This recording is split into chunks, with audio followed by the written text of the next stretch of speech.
Bienvenue dans une histoire qui dépasse les projecteurs, les scènes et les gros titres. C'est l'histoire d'une connexion si profonde, si complexe, qu'elle a défié toutes les définitions. Imaginez un jeune garçon, propulsé sous les feux de la rampe, cherchant désespérément un point d'ancrage dans un monde qui le pousse à grandir trop vite. Puis, imaginez une diva, une icône intemporelle, qui devient pour lui bien plus qu'une star, une mentor, une muse, peut-être même un amour impossible. Ce récit, c'est celui de Michael Jackson et Diana Ross, une relation qui a marqué l'histoire de la musique, non pas par des scandales, mais par une intensité silencieuse et des vérités jamais totalement révélées. Aujourd'hui, nous allons plonger dans leur histoire, depuis leur première rencontre jusqu'aux confessions tardives qui jettent une lumière nouvelle sur ce lien unique. Accrochez-vous, car ce voyage va vous surprendre, vous émouvoir et vous faire réfléchir. Et si vous êtes prêt à découvrir des secrets cachés depuis des décennies, donnez un pouce bleu à cette vidéo. Abonnez-vous à notre chaîne et activez la cloche pour ne rien manquer de nos prochaines révélations. Prêt? Allons-y. Les débuts à Motown. Nous sommes en 1969 dans l'effervescence de Détroit, au cœur de Motown Records, cette usine à rêve qui redéfinit la musique populaire. Les Jackson 5, un groupe de frères originaires de Gary, dans l'Indiana, viennent de signer leur premier contrat avec le label. Parmi eux, un garçon de 9 ans, Michael Jackson, dont la voix et l'énergie captivent déjà les foules. Il est timide, nerveux, mais sur scène, il se transforme en un prodige magnétique. À l'époque, Motown est dirigé par Berry Gordy, un visionnaire qui sait repérer les talents bruts. Mais une autre figure domine le label, Diana Ross, la reine incontestée de la soul, fraîchement sortie des Suprêmes pour entamer une carrière solo fulgurante. À 25 ans, elle est glamour, puissante et une confidente proche de Gordy. C'est dans ce contexte que Michael rencontre Diana pour la première fois. Officiellement, c'est Berry Gordy qui découvre les Jackson 5 grâce à une vidéo envoyée par le musicien Bobby Taylor. Mais Michael, des années plus tard, racontera une autre version, plus romantique, plus personnelle. Il dira que c'est Diana qui les a découverts. Ce n'était pas tout à fait vrai, mais Motown, flairant l'opportunité marketing, décide de capitaliser sur la notoriété de Diana. Leur premier album sort sous le titre Diana Ross présente les Jackson 5. Pour le public, c'est une stratégie promotionnelle. Pour Michael, c'est une vérité qu'il porte dans son cœur. Diana n'est pas seulement une star qui le présente au monde, elle est celle qui le voit, qui le reconnaît, qui le sort de l'ombre. Et si cette histoire vous intrigue déjà, restez jusqu'à la fin, car ce n'est que le début d'un lien qui va défier toutes les attentes. Pensez à liker cette vidéo pour soutenir notre travail et abonnez-vous pour découvrir d'autres histoires fascinantes. Une mentor et un modèle. Lorsque les Jackson 5 s'installent à Los Angeles pour enregistrer, Michael, encore enfant, est souvent invité chez Diana Ross dans sa maison des Hollywood Hills. Ces visites ne sont pas de simples moments de détente. Pour Michael, elles sont une école de la célébrité. Il observe Diana avec une fascination presque obsessionnelle. La façon dont elle peaufine chaque détail de ses performances, la précision de ses mouvements sur scène, sa manière de répondre aux interviews avec charme et assurance. Il note tout, absorbe tout. Diana lui apprend à sourire devant les caméras, à captiver une foule, à transformer une prestation en une expérience inoubliable. Elle n'est pas seulement une mentor, elle est un modèle vivant de ce que Michael aspire à devenir, une star mondiale, intemporelle. En 1971, Michael fait un pas décisif dans sa carrière solo tout en restant membre des Jackson 5. Sa première grande apparition télévisée en solo n'a pas lieu dans une émission des Jackson, mais dans Diana, l'émission spéciale en prime time de Diana Ross. Sur scène, il interprète Got to Be There avec une aisance impressionnante pour un garçon de son âge. Ce que le public ne voit pas, c'est le travail en coulisses. Diana l'a préparé avec une patience infinie, ajustant ses pas de danse, affinant sa présence scénique. Lors d'une interview cette année-là, elle décrit Michael comme un fils, un frère, presque une partie d'elle-même. Elle dit avec un sourire, « Il m'admire tellement, alors je fais de mon mieux pour être un bon exemple. » La presse adore cette image, la diva charismatique guidant un jeune prodige vers la gloire. Mais pour Michael, ce lien va bien au-delà de l'admiration. Il commence à voir en Diana quelque chose de plus grand, quelque chose qu'il ne peut encore nommer. Qu'est-ce qui rendait leur relation si spéciale? Restez avec nous pour le découvrir. Et si vous aimez plonger dans ces histoires humaines, abonnez-vous et activez la cloche pour ne rien rater. Une connexion plus profonde. Derrière les flashs des photographes et les applaudissements du public, la relation entre Michael et Diana prend une tournure plus intime. Michael ne se contente pas d'observer Diana. Il mémorise ses gestes, sa façon de parler, jusqu'à la manière dont elle incline la tête sur scène.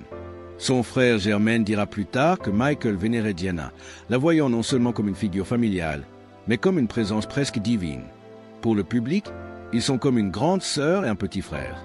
Mais pour ceux qui les connaissent, il y a quelque chose de plus complexe, de non-dit, dans l'intensité avec laquelle Michael la suit de regard.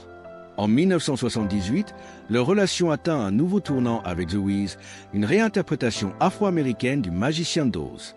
Michael y joue l'épouvantail, son premier grand rôle au cinéma, tandis que Diana incarne Dorothy. Pour Michael, ce projet est une chance de s'émanciper de l'image d'enfant star des Jackson 5, mais aussi une opportunité de travailler aux côtés de celle qu'il admire le plus. Pendant le tournage à New York, Michael loue un appartement. Et à la surprise générale, Diana choisit d'y vivre avec lui plutôt que de séjourner à l'hôtel.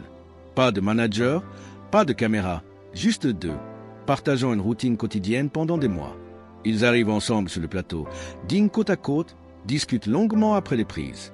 Diana l'appelle « bébé », un surnom affectueux qui le fait sourire.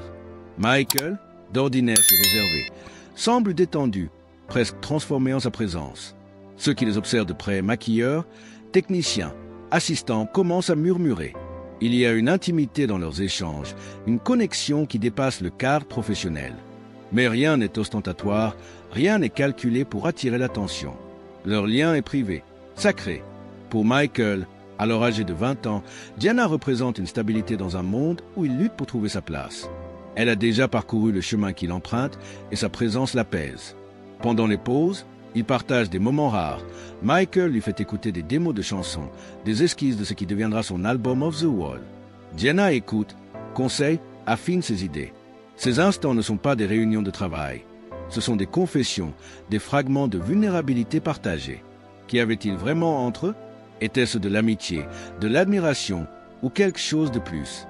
Continuez avec nous pour le savoir, et si vous êtes captivé, donnez un like et abonnez-vous pour plus d'histoires comme celle-ci. Une déclaration qui change tout. En 1982, Michael Jackson est sur le point de devenir une superstar planétaire. Thriller, l'album qui va redéfinir la pop, est en cours de finalisation. Mais malgré son succès croissant, une partie de lui reste ancrée dans son passé, dans ce lien avec Diana. Lors d'une interview pour le magazine Ebony, le journaliste pose une question anodine. Qui est la femme idéale pour vous? Michael ne tergiverse pas. Sans hésiter, il répond « C'est Diana Ross. Je l'aime. » Le silence qui suit est lourd. Le journaliste, déconcerté, s'attend à une plaisanterie, mais Michael est sérieux. Il ajoute qu'il l'épouserait s'il le pouvait. À 24 ans, il parle avec une sincérité désarmante, indifférent à ce que le monde pourrait en penser. Diana, alors âgée de 38 ans, est mère, divorcée 2 fois et au sommet de sa carrière. Cette déclaration, si inattendue, fait les gros titres. La presse empare de l'histoire, mais les réactions varient. Certains y voient une admiration juvénile, d'autres une stratégie pour attirer l'attention. Pourtant, ceux qui connaissent Michael savent que ces mots viennent du cœur. Il a toujours été discret sur ses émotions, et cette confession publique est un acte de courage, presque de défi. Diana, fidèle à son habitude, reste silencieuse. Elle ne commente pas, ne dément pas, ne confirme rien. Son silence parle plus fort qu'un communiqué officiel. En coulisses, cependant, les proches de Michael confirment ce que beaucoup soupçonnaient. Jermaine, son frère, révèle que Michael considérait Diana comme bien plus qu'une amie, qu'il devenait jaloux lorsqu'elle apparaissait avec d'autres hommes. Pour Michael, Diana n'était pas seulement une idole. Elle était une obsession, une idéalisation de tout ce qu'il cherchait dans la vie. Mais tout change en 1985. Diana annonce ses fiançailles avec Arne Næss Jr. Un magnate norvégien du transport maritime. Leur mariage, une cérémonie intime en Suisse, marque un tournant. Michael n'est pas invité. Il n'envoie ni cadeau ni message de félicitations. Lorsqu'un journaliste lui demande pourquoi, il répond avec une honnêteté brute. « J'étais jaloux.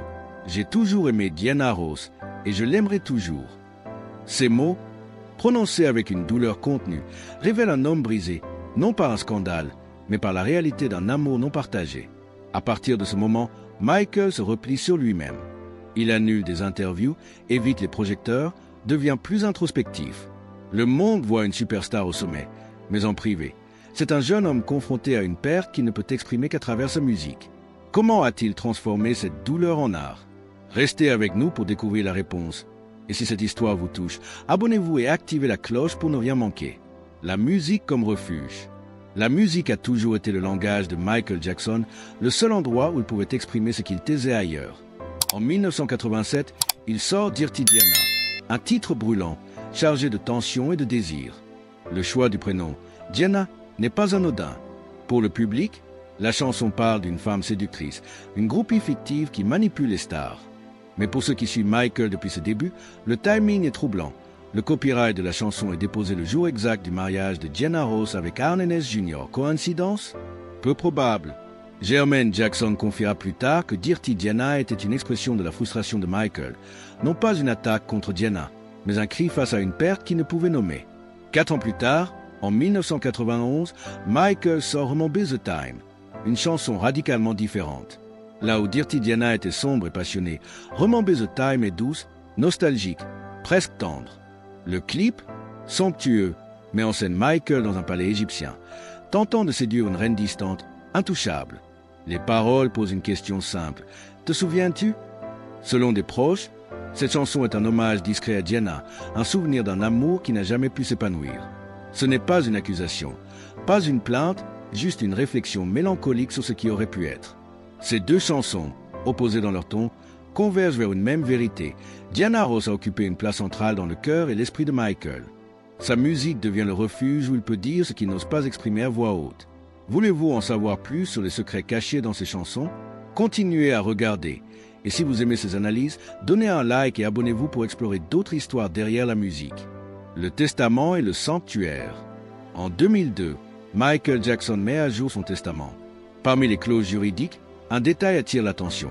Si sa mère, Catherine Jackson, ne peut plus s'occuper de ses enfants, la tutrice désignée est Diana Ross. Pas un ami proche, pas un membre de sa fratrie, pas même Debbie Rowe, la mère de 2 de ses enfants, mais Diana. Ce choix n'étonne pas ceux qui comprennent leur lien. Diana a toujours été une constante dans sa vie, une figure de confiance absolue. Elle n'a jamais exploité leur relation pour la gloire, jamais trahi ses confidences. Pour Michael, lui confier ses enfants est le geste ultime de foi en elle. Après la mort de Michael en 2009, Diana publie une déclaration brève mais poignante. « Je n'arrive pas à arrêter de pleurer. C'est trop soudain, trop choquant. Mon cœur souffre. Je prie pour ses enfants et sa famille. » Elle ne donne pas d'interview, n'apparaît pas à la télévision, n'assiste pas aux funérailles. Mais son nom dans le testament parle pour elle. Plus tard, un détail encore plus intime émerge. Au ranch de Neverland, une petite pièce, fermée au public, abrite des photos de Diana Ross. Les employés l'appellent la salle Diana, un espace discret où Michael gardait un fragment de ce lien inavoué. Ce n'est pas un sanctuaire au sens religieux, mais un lieu de mémoire, un endroit où il pouvait se reconnecter à une partie de lui-même. Quels autres secrets Michael a-t-il emporté avec lui? Restez jusqu'à la fin pour une révélation qui va tout changer. Et si vous êtes ému par cette histoire, abonnez-vous et activez la cloche pour ne rien manquer. La vérité de Diana. En 2025, Diana Ross célèbre ses 81 ans. Toujours élégante, toujours discrète, elle parle rarement à la presse. Mais lors d'une conversation privée avec sa famille, elle brise enfin un silence de plus de 5 décennies. Avec une simplicité désarmante, elle dit « Michael m'aimait. Il m'aimait d'une façon qu'on ne peut pas facilement nommer. » Pas de larmes, pas de drame, juste une vérité nue. Lorsqu'on lui demande si elle a aimé en retour, elle marque une pause, regarde sa tasse de thé et répond « J'ai eu une immense tendresse pour Michael, avec tout ce qu'une personne peut donner à une autre. Mais l'aimer comme il m'aimait, je ne vais pas mentir là-dessus. » Ces mots, prononcés avec douceur, confirment ce que beaucoup soupçonnaient. Leur lien était réel, profond, mais jamais destiné à devenir une romance officielle. Diana savait que répondre pleinement à l'amour de Michael aurait bouleversé un équilibre fragile. Elle explique « Il m'a donné un type d'amour que je n'étais pas sûr de pouvoir porter. » Par respect pour lui, elle a choisi de garder ses distances, non par indifférence, mais pour protéger son cœur. Cette confession, si tardive, éclaire leur histoire d'une lumière nouvelle. Ce n'était pas une simple amitié, pas un amour de conte de fées, mais un lien unique, tissé de respect, d'admiration et d'une douleur silencieuse.